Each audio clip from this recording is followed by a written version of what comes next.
لیکن عمل صالح کے لیے دو شرطیں ضروری ہیں۔ ایک شرط تو یہ ہے کہ عمل صالح، نیک عمل اللہ کے ہاں بغیر ایمان کے قبول نہیں ہے۔ لہٰذا اگر کوئی کافر اچھا کام کرے، اس کا بدلہ اس کو دنیا میں مل جاتا ہے، آخرت میں اگر عمل صالح نیک عمل کا بدلہ ملے گا تو اس کے لیے ضروری ہے کہ ایمان ہونا چاہیے۔ ایمان کے بغیر کوئی نیک عمل اللہ کے ہاں قبول نہیں ہے۔ اسی لیے سورۃ العصر میں اللہ تبارک و تعالیٰ پہلے ایمان کا ذکر فرماتے ہیں، بعد میں عمل صالح کا ذکر کرتے ہیں۔ فرمایا الا الذین آمنوا وعملوا الصالحات، تمام انسان خسارے میں ہے، الا الذین آمنوا، وہ لوگ خسارے میں نہیں ہے جو ایمان لائے اور نیک عمل کرے۔ تو عمل صالح کے لیے پہلی شرط تو یہ ہے کہ ایمان لانا، ایمان کے بغیر کوئی عمل صالح قبول نہیں ہے۔ اور دوسری شرط عمل صالح کے لیے وہ ہے اخلاص، یعنی انسان کوئی بھی عمل کرے تو دل میں یہ نیت ہو کہ خالص اللہ کی رضا کے لیے عمل کرے۔ اخلاص یہ عمل صالح کے قبول ہونے کے لیے بہت ضروری شرط ہے۔ اگر ایک بندہ نیک عمل کر رہا ہے لیکن اخلاص نہیں ہے، اس کا مقصد ریاکاری ہے، لوگوں کو دکھانا ہے، یا اس کا مقصد شہرت ہے، یا کوئی بھی دنیاوی مقصد ہے، تو ایسا نیک عمل اس کے کسی کام کا نہیں ہے۔ اسی لیے حدیث میں آتا ہے کہ ریا کو شرک قرار دیا ہے، ریاکاری کو۔ تو عمل صالح کے لیے دوسری شرط ہے اخلاص، یعنی اخلاص کا مطلب یہ ہے کہ انسان جو بھی نیک عمل کرے اس کے دل میں یہ نیت ہونی چاہیے کہ یہ عمل میں خالص اللہ کی رضا کے لے کر رہا ہوں، اللہ کی رضامندی ہونی چاہیے۔ شہرت، ریاکاری، دکھلاوا، یہ چیزیں یا عزت یہ انسان کے مقصود نہیں ہونی چاہیے، ورنہ اس کا نیک عمل وہ تباہ ہو جاتا ہے۔ ریاکاری یہ عمل صالح کے لیے دیمک کی طرح اس کو چاٹ لیتے ہیں۔ تو یہ دو شرطیں عمل صالح کے لیے بہت زیادہ ضروری ہیں۔ اس کے بعد سوال یہ ہے کہ عمل صالح ہم کس طرح کریں؟ تو میں نے آپ سے کہا کہ عمل صالح اس کا درجہ بہت زیادہ وسیع ہے، فرائض سے شروع ہو کر واجبات، سنتیں، آداب، یہ سب عمل صالح ہیں۔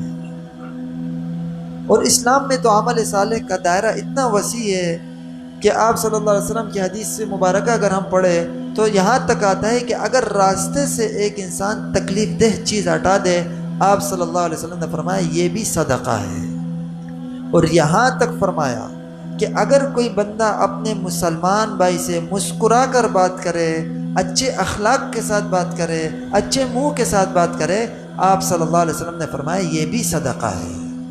یعنی اپنے ایک بھائی کے ساتھ خوش اخلاقی سے پیش آنا، خوش اخلاقی سے گفتگو کرنا، اس کو بھی صدقہ قرار دیا ہے۔ صدقے کا مطلب یہ کہ اس پہ بھی انسان کو ثواب ملتا ہے۔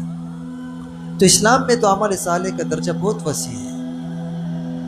اگر ہم دیکھیں اپنی روزمرہ زندگی میں، ہماری روزمرہ زندگی میں کئی ایسے معاملات، کئی ایسے اعمال جو ہم ویسے ہی کرتے رہتے ہیں، لیکن اگر وہی اعمال ہم ذرا اس میں نیت کی تبدیلی لے آئے اور ذرا سی ان اعمال کی ہم اصلاح کر لیں تو وہ اعمال ہمارے لیے درجات کی بلندی کا سبب بن سکتے ہیں۔ اسی لیے حدیث شریف میں آتا ہے انما الاعمال بالنیات، انسان کے اعمال کا دار و مدار نیت پر ہے۔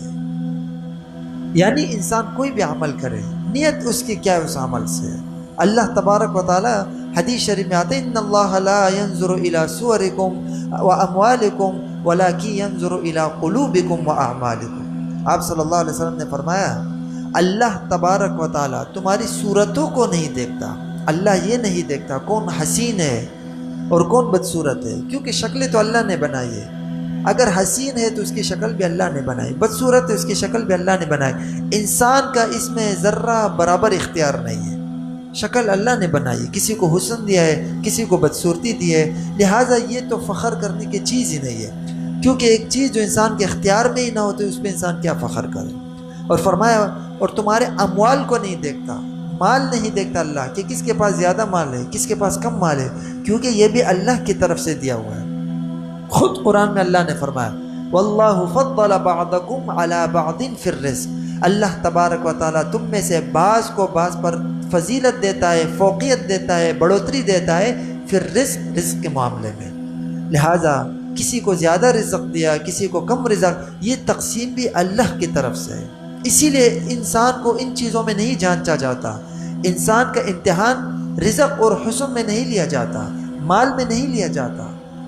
اسی لیے فرمایا ان اللہ لا ينظر الى صورکم واموالکم، اللہ تمہاری صورتوں کو نہیں دیکھتا، تمہارے اموال کو نہیں دیکھتا. ولکن ينظر الى قلوبکم واعمالکم، اللہ اگر دیکھتا ہے تمہارے دل کو دیکھتا ہے، واعمالکم اور تمہارے اعمال کو دیکھتا ہے.